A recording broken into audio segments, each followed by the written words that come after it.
Eccoci in studio, cambia l'ospite ma non cambia l'argomento e nemmeno la professionalità, perché ovviamente avete percorsi diversi, e vado subito a presentarvi anche Giorgia Goffo. Buongiorno Giorgia. Buongiorno. Consigliera dell'Ordine degli Assistenti Sociali del Veneto, e quindi impegnata, insomma, oltre che sul lavoro, anche proprio a livello di ordine, no?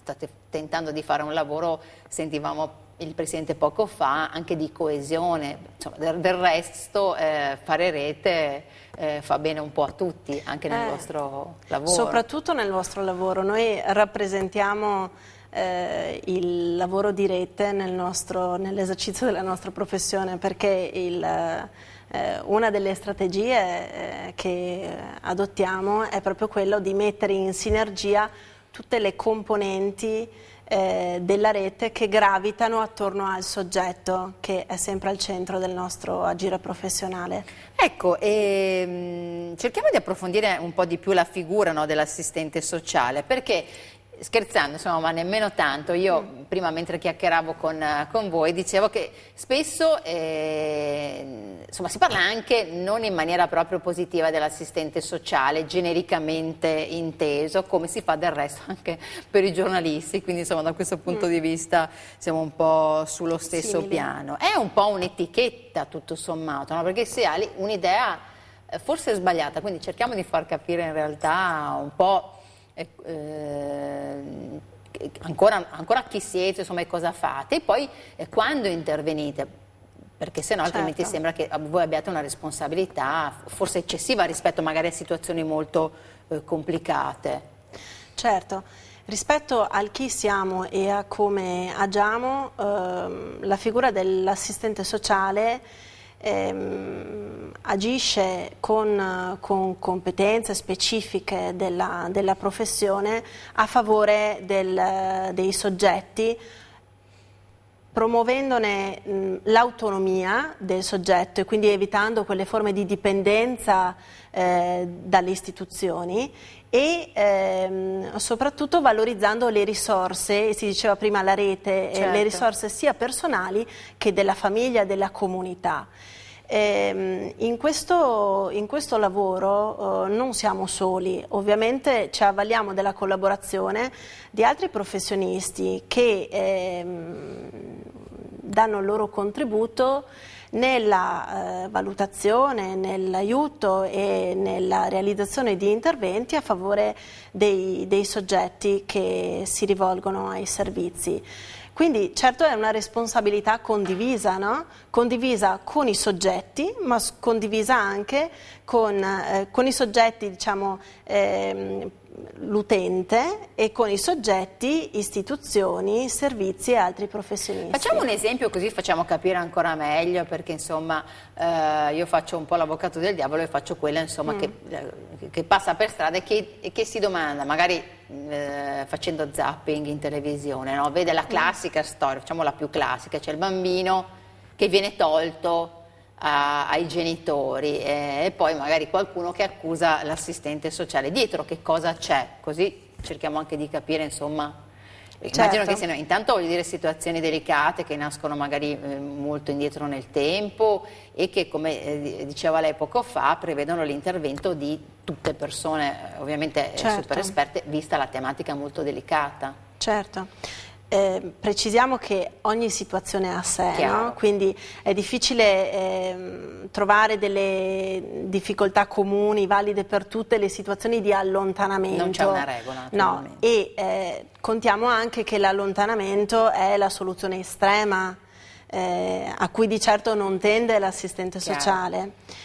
E certo, dietro a queste storie ci sta l'intervento dell'assistente sociale unitamente allo psicologo, per esempio, al neuropsichiatra, al medico di medicina generale, alla scuola, quindi a tutti questi soggetti istituzionali che hanno conoscenza diretta dell'utente, ma non ci scordiamo che il nostro contatto è diretto anche con i minori e la famiglia, quindi come dire, non è un lavoro sulle persone, ma con le persone.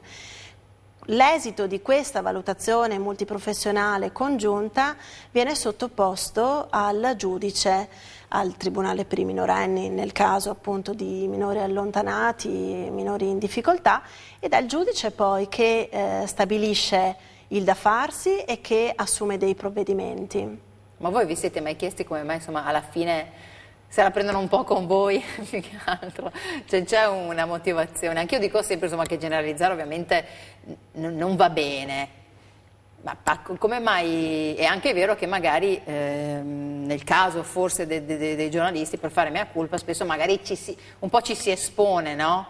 E quindi forse anche quasi normale prendersi poi un po', insomma, un po' di carne, come si dice in gergo. Ma nel vostro caso, pur, insomma, se uno ci ragiona, intuisce che dietro c'è tutto un lavoro d'equipe, insomma, dove ognuno mette la sua professionalità e la sua esperienza.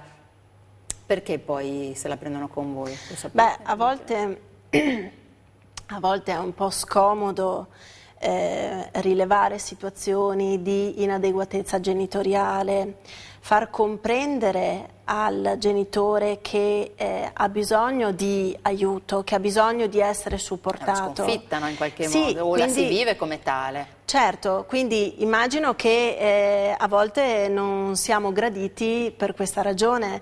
Poi l'assistente sociale è la persona, il professionista con cui il genitore magari ha un contatto più diretto, certo. Di certo non ce l'ha con il giudice che è molto lontano, no, dalla sua vita quotidiana. Non a caso abbiamo sentito prima la definizione del presidente, insomma, che un po' mette assieme, no, questi aspetti, quindi il fatto di essere sia un estraneo ma comunque che facilita, che quindi instaura un rapporto di fiducia, no? Quindi l'estraneo professionista che però interagisce in maniera molto confidenziale a volte, ma confidenziali in senso che l'obiettivo dell'assistente sociale è quello di instaurare una relazione fondata sul rispetto e sulla fiducia reciproca.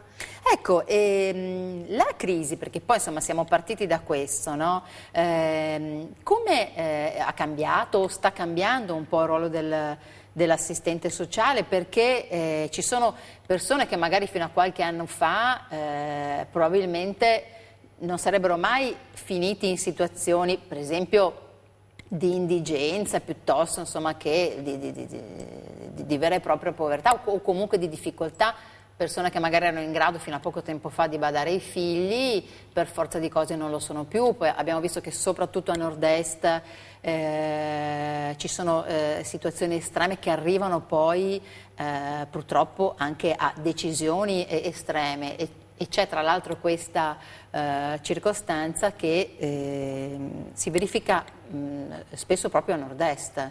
Questo numero così alto anche di suicidi per magari la non accettazione del fallimento, in questo caso magari lavorativo piuttosto che familiare. Cioè, questo voi lo sentite nel vostro lavoro? Sentite che sta cambiando o che è cambiato qualcosa?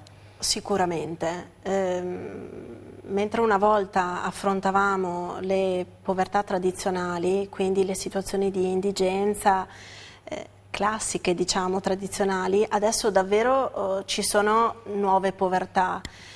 Persone che fino a 5 anni fa conservavano un posto di lavoro e conducevano un tenore di vita medio, normale, ora si trovano in cassa integrazione, schiacciati dalla crisi, senza lavoro e crollano quelle certezze che prima vivevano.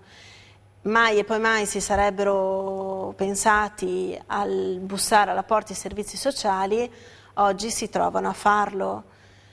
Quindi è cambiata anche l'utenza che si rivolge ai servizi sociali. Si è conservata l'utenza tradizionale, ma si è aggiunta anche questa nuova fascia di popolazione che purtroppo oggi è vulnerabile ed è esposta agli effetti della crisi. E tra l'altro penso anche per esempio alle separazioni, no? Il classico caso in cui poi emergono anche le problematiche legate naturalmente ai figli. Anche le separazioni diventano forse ancora più complicate, esacerbate dalle difficoltà economiche, quindi si creano magari crisi nelle crisi. Sì, perché vede, crisi è crisi sociale e crisi economica, ma è anche crisi relazionale, cioè noi assistiamo davvero ad una difficoltà delle famiglie di gestire le relazioni di cura con le persone da accudire, le relazioni genitoriali. Le relazioni familiari soffrono evidentemente soffrono di queste incertezze che accerchiano la famiglia. Inevitabilmente una difficoltà economica, una difficoltà abitativa si ripercuote anche sulla serenità delle dinamiche familiari. Ecco, in questa dinamica e in questa situazione appunto di crisi, tra l'altro protratta, perché insomma dal 2009 abbiamo cominciato a parlare di crisi, Certo. Che non era più insomma una cosa passeggera. E ci sono anche situazioni ancora più complicate. Voi in questa giornata internazionale, per esempio, avete individuato un po' delle aree tematiche, no? Si diceva del far rete, vedo insomma nelle magliette quelle che c'erano nella vostra locandina, promuovere l'uguaglianza e l'equità. Mi chiedo, per esempio, la popolazione extracomunitaria, gli stranieri, Sì. cioè soffrono, c'è diciamo un arretramento rispetto all'integrazione per queste difficoltà? È una popolazione che trova ancora più difficoltà? Si rivolgono in maniera maggiore a voi oppure? Sicuramente i primi ad essere colpiti dalla crisi economica sono stati gli stranieri, ma per una questione strutturale di sistema, cioè molte famiglie straniere possono contare solo sulla famiglia stessa.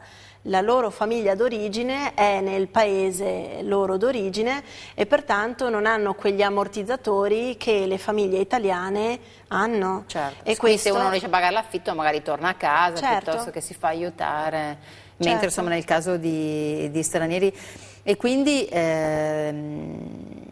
aumentano per esempio, non so, i casi di bambini insomma, comunque o abbandonati o comunque magari meno seguiti in famiglie di questo tipo oppure no? No, io ho assistito assisto nella mia quotidianità lavorativa a soluzioni di rientro molto spesso nel paese d'origine, anche solo di figli e mamma. Quindi resta il padre? Sì, resta il padre in cerca di lavoro, il padre che si riesce magari meglio ad adattare a convivenze fra più soggetti adulti maschi connazionali. Quindi non penso ci sia un fenomeno in aumento di disgregazione, sì, insomma. di disagio di minori stranieri. Questo Ecco, no. invece insomma, gli italiani o comunque i veneti, quelli che appunto, come dicevamo prima, ma come diceva lei giustamente, fino magari a qualche anno fa avevano una normale situazione familiare, quelli quando arrivano a chiedere l'aiuto dei servizi sociali? Perché appunto ci sono questi numeri di cui parlavamo prima importanti, che forse in qualche modo, adesso io non voglio fare la psicologa da due soldi, insomma, magari si spiegano col fatto che questa era una terra dove c'era molto benessere, dove comunque Certo. non c'era disoccupazione, dove chi voleva poteva studiare perché aveva alle spalle una famiglia, che si ritrova improvvisamente quasi scoperta, no? E quindi insomma in quella situazione si è più vulnerabili e dove le persone probabilmente hanno anche un po' di timore, di pudore a chiedere aiuto. Questi numeri, non so, magari chi è più sicuramente competente probabilmente li starà anche già osservando o studiando, però si ritrovano poi nel fatto che persone, diciamo, cadute nella crisi aspettano prima di chiedere aiuto. Questo penso sia sicuramente un atteggiamento che rileviamo, il pudore, come diceva lei, il fatto, come dicevo prima, che mai ci si sarebbe aspettati di rivolgersi ai servizi sociali, come se i servizi sociali fossero l'estrema soluzione, no? L'ultima spiaggia. Certo, poi nel momento in cui vivono situazioni di difficoltà estreme, in cui magari la difficoltà si estende anche alla loro famiglia, necessariamente si trovano costretti a rivolgersi ai servizi sociali. E su questo che cosa possiamo dire? Cioè, se lei avesse davanti una persona, adesso c'è la telecamera, ma avesse davanti qualcuno che si trova in difficoltà, che magari piuttosto insomma, si lascia andare o comunque si lascia trasportare da una situazione ancora più complicata, che cosa possiamo dire? Che cosa si può fare? Insomma, da chi si può andare, a chi ci si può rivolgere? Anche se la crisi naturalmente riguarda purtroppo anche le istituzioni, perché è una crisi di sistema, certo. È anche una crisi naturalmente economica, le risorse sappiamo insomma che non sono, anzi sono pochissime, però ci sono molte più persone a cui rispondere invece purtroppo. Certo, io dico questo, noi siamo professionisti dell'ascolto, quindi il rivolgersi all'assistente sociale presuppone che al di là della scrivania una persona trova un professionista disponibile all'ascolto, accogliente e soprattutto non giudicante. Quindi con queste prerogative come dire, dovrebbe essere più semplice rivolgersi all'assistente sociale, no? Certo, quindi diciamo far rete possiamo dire insomma che significa anche non sentirsi soli, insomma, certo. Magari chiedere anche aiuto a qualcuno che ci è vicino, cioè voglio dire, certo. magari stare soli e pensare non ce la faccio, non riuscirò a farcela, non riuscirò ad uscire da questa situazione, può portare insomma a un circolo vizioso da cui poi non si riesce ad uscire. Certo, anche perché capita anche a noi stessi, quando siamo dentro il problema, molte volte le difficoltà ci sembrano insormontabili. Ci schiacciano quasi. Certo, e non riusciamo a cogliere invece alcune opportunità, alcune risorse che magari sono sotto i nostri occhi, ma non riusciamo proprio a riconoscerle. Quindi questa è un'occasione buona per recuperare contatti e agganci con la comunità locale, ma anche per poter vedere i propri problemi sotto una luce diversa, da una prospettiva diversa. Certo, bene, allora tra l'altro probabilmente anche passato in sovraimpressione, ma voi avete anche il sito del vostro ordine, quindi magari possiamo dire che alcune certo. informazioni si trovano lì, che è ordiasveneto.it, sì. E ringrazio Giorgia Goffo che è consigliera dell'Ordine degli Assistenti Sociali del Veneto, buon lavoro Grazie anche a lei lei. naturalmente. Grazie. Grazie a voi per averci seguito, naturalmente poi ci sono anche tutte le nostre edizioni come sempre, a più tardi.